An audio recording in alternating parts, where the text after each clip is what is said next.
In our previous discussions, we explored the groundbreaking science of immunotherapy, a revolutionary approach that teaches our own immune system to recognize and fight cancer. We detailed how personalized cellular therapies, while incredibly powerful, often come with immense logistical hurdles and staggering costs, limiting their reach to only a fraction of those who could benefit.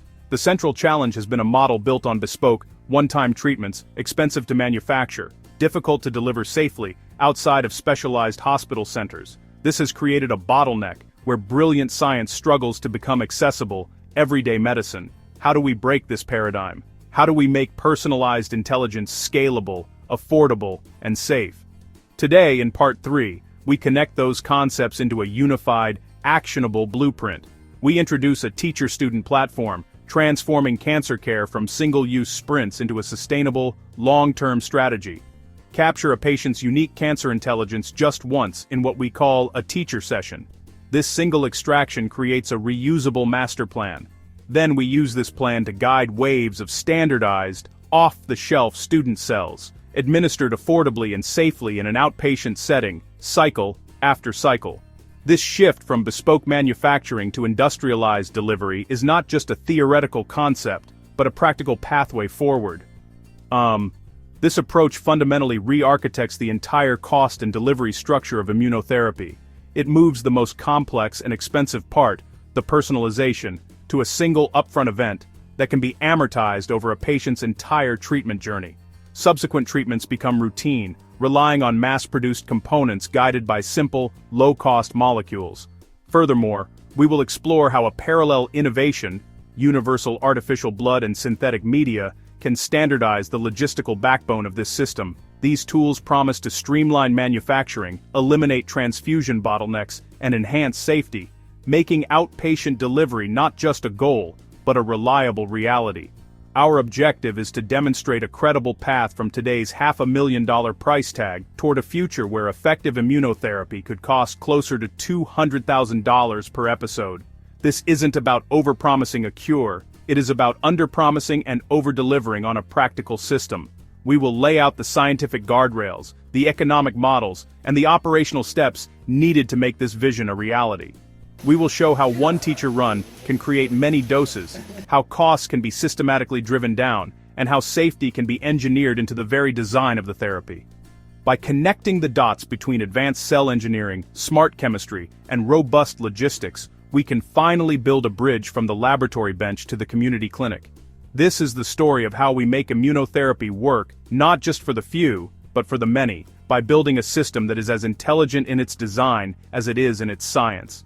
Table of Contents, Part 3, Condensed. Where transfusions fit, small draw plus tumor biopsy, always. Selective autologous transfusion, ABT, when clinically advantageous, and how both plug into the teacher-student template for safer outpatient delivery. At the heart of our platform is a fundamental shift in strategy. We separate the act of learning from the act of fighting. We achieve this through the teacher session, a single, comprehensive procedure designed to create a durable, patient-specific intelligence layer. This session begins with a leukapheresis combined with a biopsy of their tumor. From this one-time collection, we isolate monocytes and guide them to become dendritic cells, DCs. These DCs are the commanders of the immune system.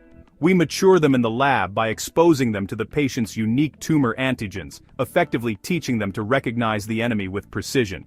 This creates a detailed, lasting antigen data map personalized to the patient and foundational for future treatments. Instead of repeatedly harvesting and engineering cells for every cycle, we do it only once. The dendritic cells hold the blueprint for the attack, but the teacher session yields another asset: teacher-derived exosomes.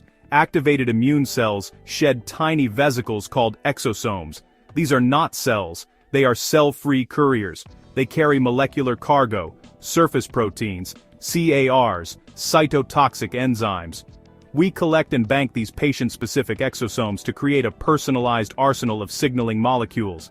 Think of it like creating a master key. Dendritic cells, ours the unique pattern cut into the key.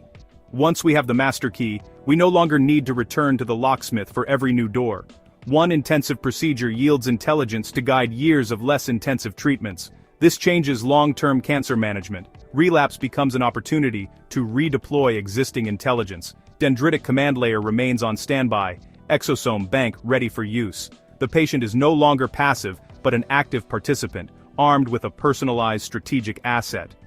This durable intelligence layer moves us from fragile single-batch care to a robust, platform-based approach where the initial investment pays dividends. With the patient-specific intelligence secured from the teacher session, we can turn our attention to the student cycles, the actual therapeutic interventions. This is where industrialization and scale come into play. The soldiers of our army are not the patient's own cells, but off-the-shelf universal CAR-NK cells or CAR-T cells. These cells are derived from healthy, screened donors, or from induced pluripotent stem cells, iPSCs, allowing them to be manufactured in large, consistent batches. This is a critical departure from the autologous model. We have a standardized, automated manufacturing system that produces high-quality student cells ready to be deployed on demand. These cells are designed with what is known as an adapter CAR system. This means the cell's killing machinery is off by default. It is only activated when a separate small molecule, a peptide adapter, is introduced. This adapter acts as a bridge, connecting the universal CAR on the student cell to a specific antigen on the tumor. Student cell docks with peptide adapter which binds a cancer cell triggering attack. This is a game changer for cost and flexibility. Instead of manufacturing a whole new batch of cells to target a new antigen, we simply synthesize a new low-cost peptide adapter. If a tumor evolves, we don't have to start over, we can simply switch to a different peptide adapter that targets a new, more relevant antigen. This adaptability is crucial. Furthermore, these student cycles are augmented by small boosts from the patient's bank teacher exosomes. These cell-free packets of information help to sharpen the specificity of the attack and can help remodel the hostile tumor microenvironment. The result is a repeatable, outpatient-friendly treatment cycle. A patient can come into a clinic, receive a dose of standardized student cells, an infusion of the appropriate peptide adapter or adapters, and a small boost of their own banked exosomes. This allows us to treat disease progression, manage minimal residual disease, or provide maintenance therapy through a series of lower-cost, lower-intensity interventions, all built upon the deep intelligence gathered in that single initial teacher session. A core principle of this platform is to make powerful immunotherapy safe enough for routine outpatient delivery. Today's cell therapies often require lengthy and expensive hospital stays to manage severe side effects like cytokine release syndrome, CRS and neurotoxicity, ICANS. Our teacher-student model is engineered from the ground up to mitigate these risks. We employ logic-gated activation, a sophisticated safety mechanism that requires multiple conditions to be met before a cell can kill. An AND gate, for example, ensures that a cell will only activate when it detects the target cancer antigen and the presence of our peptide adapter, preventing off-target attacks on healthy tissues. This AND gate is complemented by other safety features, such as NOT gates, that instruct the student cells to ignore specific markers found on essential healthy tissues, providing an additional layer of protection. Furthermore, the peptide adapter itself is a powerful safety switch. These small molecules are designed to have a short half-life in the body, meaning they are cleared within hours or days. If a patient begins to show signs of excessive toxicity, we can simply stop administering the adapter. Without this on signal, the student cells quickly become inert, shutting down the immune response before it can become dangerously severe. This immediate off switch is a critical linchpin for outpatient safety, giving clinicians a level of real-time control that is impossible with conventional CAR-T therapies. Our operational design further reinforces this safety-first approach. Instead of administering a single, high-dose infusion, we can use a step-up dosing strategy. Patients receive a small initial dose, allowing clinicians to monitor for any adverse reactions in a controlled, outpatient setting. The dose can then be gradually increased over subsequent days or weeks to achieve the optimal therapeutic effect while minimizing the risk of a sudden, overwhelming inflammatory response. This measured approach, combined with standardized supportive care protocols and ready access to universal oxygen carriers to manage any potential complications, helps to reduce the likelihood of hospital admissions and the need for intensive care. Ultimately, this multi-layered safety architecture is what enables the economic and logistical benefits of our platform. By designing therapies that are inherently more controllable and predictable, we can confidently move the majority of care into the outpatient setting.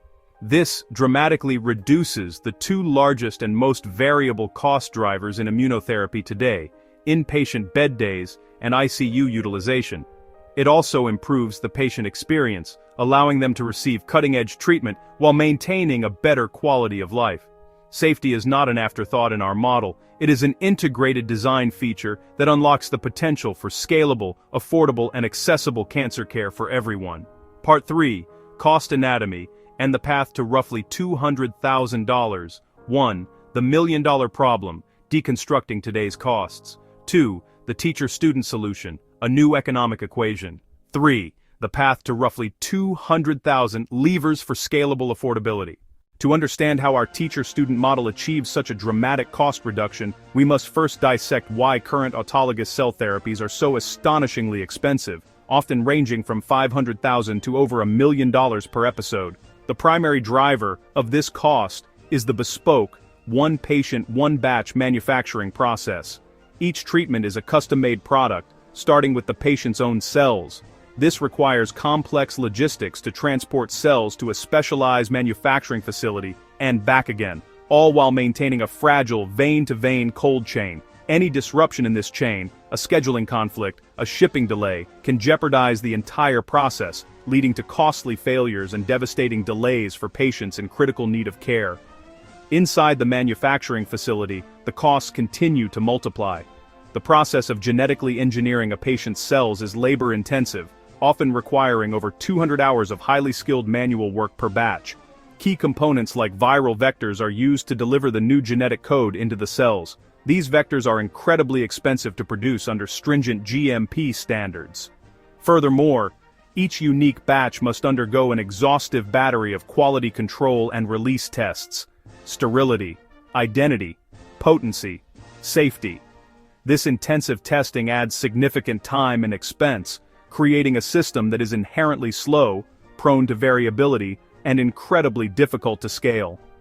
Beyond the product itself, the clinical delivery model contributes heavily to the total cost of care. Because current autologous therapies can trigger severe and unpredictable side effects, patients almost always require long and costly hospital stays. These admissions frequently involve time in the intensive care unit, where the daily costs can be astronomical. The need for constant monitoring, supportive care like blood transfusions, and management of these toxicities creates a massive and highly variable line item on the final bill. This reliance on inpatient care not only inflates the price, but also places an immense burden on the healthcare system and the patient. Ultimately, the current paradigm is built on a foundation of personalization that is both its greatest strength and its most significant economic weakness. Each patient represents a new, high-stakes manufacturing project, a unique logistical puzzle, and a potential clinical crisis. The result is a groundbreaking therapy that remains financially out of reach for the vast majority of the global population. To make immunotherapy accessible, we cannot simply try to optimize this broken system. We must replace it with a new one that is fundamentally more efficient, predictable, and scalable by design. Our teacher-student model directly dismantles the cost structure that plagues autologous therapies by re-architecting the entire economic equation. The most profound change is the principle of personalization. Once, instead of incurring the high cost of a bespoke manufacturing run for every single treatment, we concentrate this expense into a single, upfront teacher session. The initial procedure includes leukapheresis, tumor biopsy, dendritic cell creation, exosome banking. While this session has a significant cost, estimated around $150,000 to $200,000, its value is amortized over the patient's entire treatment journey. This one-time cost replaces the need for repeated expensive cell harvesting and re-engineering down the line. With the patient's unique intelligence secured, all subsequent treatments, the student cycles, rely on industrialized, standardized components. The student cells themselves are off-the-shelf allogeneic products or iPSC-derived products. This shifts production from a high-labor artisanal craft to a scalable industrial process, dramatically lowering the cost per dose to approximately $30,000 to $60,000. Crucially, adapting the therapy to a tumor's evolution no longer requires remanufacturing cells. Instead, we simply swap out the low-cost peptide adapters. Let's look at the illustrative arithmetic. A typical student cycle, delivered in an outpatient setting, breaks down roughly as follows: the backbone cell dose at about 45,000, a personalized exosome boost from the patient's bank at around 10,000, the necessary peptide adapters for roughly 3,000, and outpatient facility, monitoring and supportive care fees of about 15,000. This brings the subtotal for a single student cycle to approximately 73,000. In the first year of treatment, a patient might have the initial teacher session 175,000 plus one student cycle 73,000, for a total of around 248,000. This is already half the cost of a single autologous episode today. The real economic power of the model becomes even more apparent in subsequent years. If a patient requires further treatment in year 2, there is no need for another teacher session. They can receive 1 or 2 additional student cycles for a total annual cost of between 73,000 and 146,000. By separating the intelligence from the intervention, we transform the cost dynamic from a series of unaffordable peaks into a manageable long-term plan, making sustained remission a financially viable goal for health systems and patients alike. While a first-year cost of around 250,000 is a significant improvement, our blueprint includes a clear and credible pathway to drive the all-in episode cost toward the roughly 200,000 mark for a meaningful portion of patients. This is not based on wishful thinking but on pulling specific, measurable levers within the system. The first and most impactful lever is the continued compression of allogeneic cell manufacturing costs. As production technology matures, batch sizes increase, and automated closed-system manufacturing becomes the norm, the unit cost of a student cell dose will inevitably fall. The second critical lever is maximizing outpatient delivery.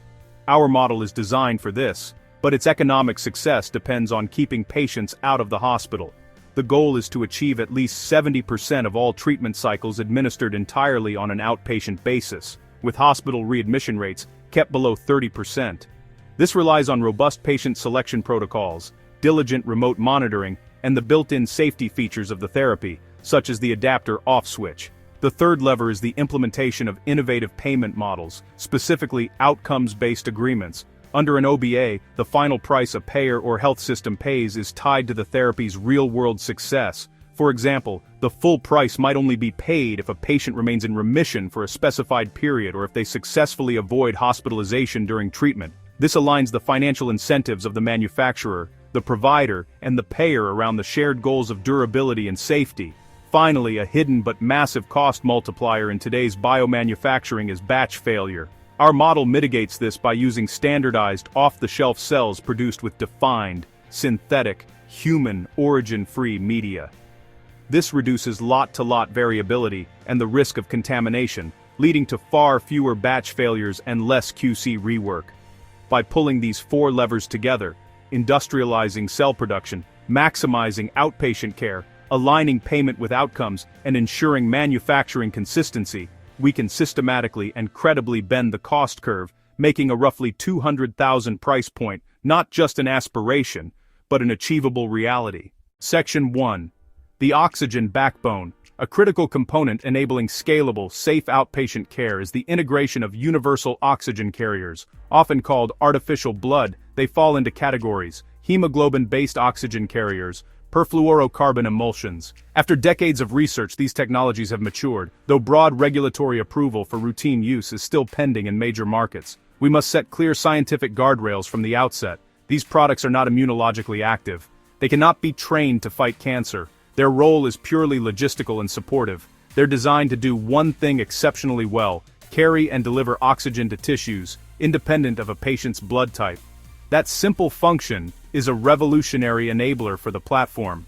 Their primary role is as a standardized, on-demand support tool to enhance outpatient safety and efficiency.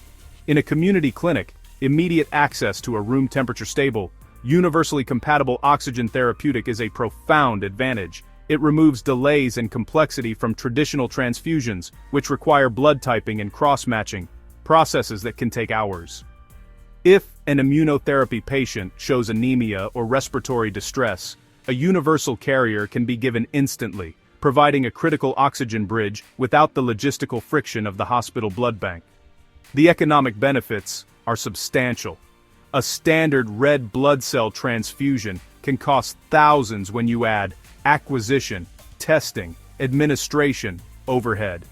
Immunologic reactions, though often mild, also occur in a meaningful percentage of transfusions, adding cost and clinical complexity. Universal oxygen carriers are acellular and free of blood group antigens, so they can circumvent these issues. Their use reduces staff time spent on cross-matching, minimizes transfusion reaction risks, and prevents cancellations or delays from shortages or incompatibilities. Making supportive care predictable and fast allows clinics to operate more efficiently, increase patient throughput, and reduce per-patient overhead costs tied to logistical bottlenecks. Another advantage is inventory readiness. Standard red blood cells have a short shelf life, about 42 days, and require constant refrigeration.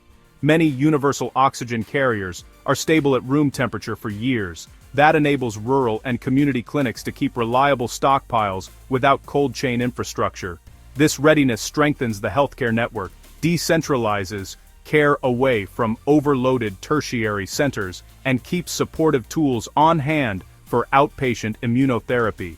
This logistical backbone isn't the therapy, it's the essential framework that makes safe, scalable, equitable delivery possible. It's the unsung infrastructure that enables everything else. Section 2.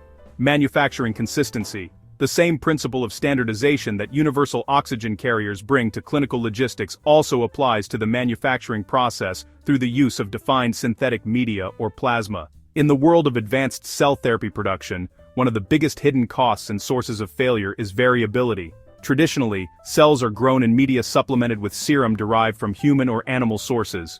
These biological supplements are incredibly complex and can vary significantly from batch to batch, introducing unpredictable factors that can affect cell growth, function, and viability. A single lot of poor quality serum can lead to an entire manufacturing run failing, resulting in the loss of hundreds of thousands of dollars and critical delays for patients. Defined synthetic media eliminates this fundamental problem. These are fully synthetic, human origin-free soups where every single component is known and precisely quantified.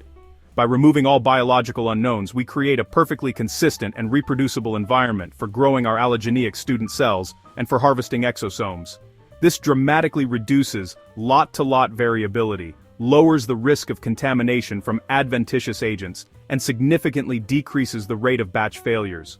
Fewer failures mean less rework, faster release of therapeutic doses, and a lower effective cost for each successful batch produced. This commitment to consistency aligns perfectly with the preferences of regulatory bodies like the FDA and EMA. Regulators prioritize manufacturing processes that are well characterized, controlled, and reproducible, as this provides greater assurance of the final product's safety and efficacy. Using defined synthetic media simplifies the process of demonstrating that the product made today is identical to the one made a year ago, which is a cornerstone of regulatory approval for any scaled therapeutic. Ultimately, the use of defined synthetic media in manufacturing and universal oxygen carriers in the clinic are two sides of the same coin. They are both about removing dangerous and expensive variability from the system. In the factory, synthetic media ensures that every batch is produced under identical, optimal conditions, maximizing yield and minimizing failure. In the clinic, universal oxygen carriers ensure that supportive care is always available, predictable, and free from the logistical friction of traditional transfusion. Neither of these tools trains the immune system, but together they form the unglamorous but essential foundation upon which a scalable, safe, and affordable immunotherapy platform can be built, enabling a future where advanced therapies are routine, not rare. Section 1. Harnessing Metabolism, a Trojan Horse Strategy. Beyond the core teacher-student platform, we are exploring a highly innovative safety-first adjunct. It is designed to exploit a near-universal vulnerability of cancer cells. This concept, which we call the Warburg Trojan Horse, leverages the well-documented Warburg effect.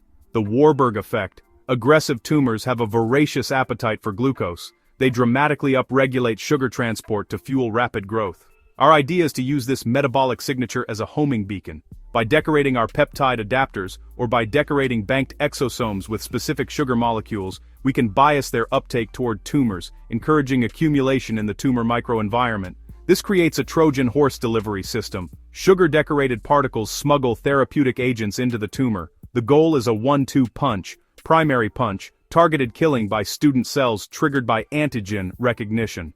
Second punch, the Trojan horse payload. Example, load sugar-decorated exosomes with small molecule inhibitors or RNA-based therapies to disrupt tumor metabolism. Deliver microdoses that interfere with enzymes like lactate dehydrogenase, LDHA, or hexokinase, inducing localized metabolic stress. That metabolic stress weakens the tumor from the inside, making it more susceptible to immune attack without systemic chemotherapy toxicity. This enhances therapeutic efficacy while keeping a wide safety margin.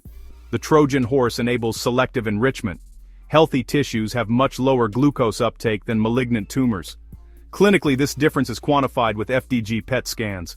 Piggybacking on this differential concentrates adjuncts where needed and minimizes off-tumor exposure.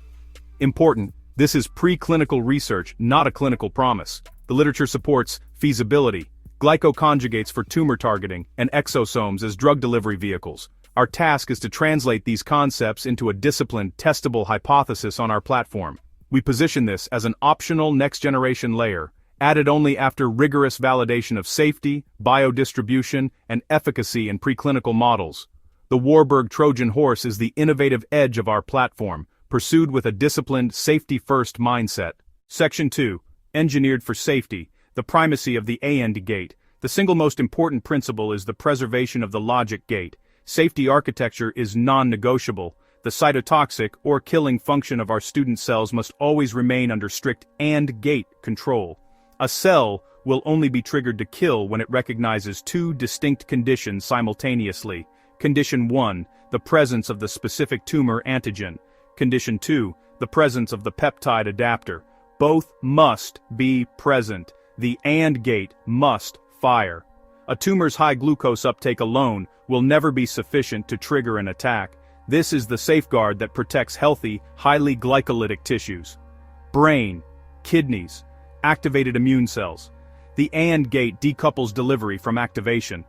The sugar decoration on an adapter or exosome is simply a shipping label. It helps the package get to the right address, the tumor. But the package can only be opened if the recipient cell displays the correct credentials, the target antigen. Even if our Trojan horse is taken up by a healthy cell, it remains inert. We always maintain the off switch. We maintain adapter withdrawal. We maintain the ICASP9 suicide switch as an ultimate backup. To advance responsibly, we'll establish a clear preclinical plan with defined biomarkers and stop-go criteria. FDG PET scans to measure tumor glucose metabolism. Magnetic resonance spectroscopy to monitor lactate. Circulating tumor DNA, ctDNA. Exosomal markers. Go criteria. A high sustained tumor to normal uptake ratio, for example greater than 3:1. Go criteria. Minimal off-target toxicity. Go criteria. A synergistic anti-tumor effect. Halt immediately if the uptake ratio collapses. Halt if unexpected off-target toxicities emerge. This disciplined, data-driven approach keeps us from being undone by our own innovation. The Warburg Trojan horse is an exploratory adjunct that requires stepwise validation. Safety is not a feature to be balanced against efficacy, it is the prerequisite for it. Part 3, Condensed, where transfusions fit. The template stands. 1 teacher session, single leukapheresis plus tumor biopsy, captures the patient's tumor intelligence and builds the dendritic cell command layer and an exosome bank. Every future cycle uses standardized student cells, low-cost peptide adapters, and small exosome boosts, delivered outpatient with safety gates. What we clarify here is transfusion use, small draw and biopsy, always. Autologous blood strategies when they improve safety or reduce donor exposure. Always lane, collect just enough to program DCs, map antigens and bank patient-specific exosomes. No repeat leukapheresis. The teacher intelligence guides many outpatient student doses. Options menu. A. Small transfusions only if indicated, outpatient first. B. Selective autologous blood techniques, cell salvage or acute normovolemic hemodilution for high blood loss surgery or to limit donor exposure. C. Full ABT, physician-directed, for fragile or complex cases. Decision cues. Consider ABT with anticipated high blood loss, need to minimize donor exposure or trim risk, anemia after chemotherapy, or when microcirculatory oxygen support is critical. Safety architecture remains non-negotiable, and gate activation, not gates for healthy markers, an immediate off switch via adapter withdrawal, and ICASP9 as ultimate backup. Universal oxygen carriers and defined synthetic media are logistics tools, non-immunologic, safety-enabling, workflow fit. The immune programming does not change. Transfusions stabilize oxygen delivery and hemostasis around intensive moments. Outpatient cycles use small transfusions only as indicated. These choices reduce complications, readmissions, and cancellations. Shared decision, offer ABT when advantageous, discuss risks and benefits, align with patient values. Document consent.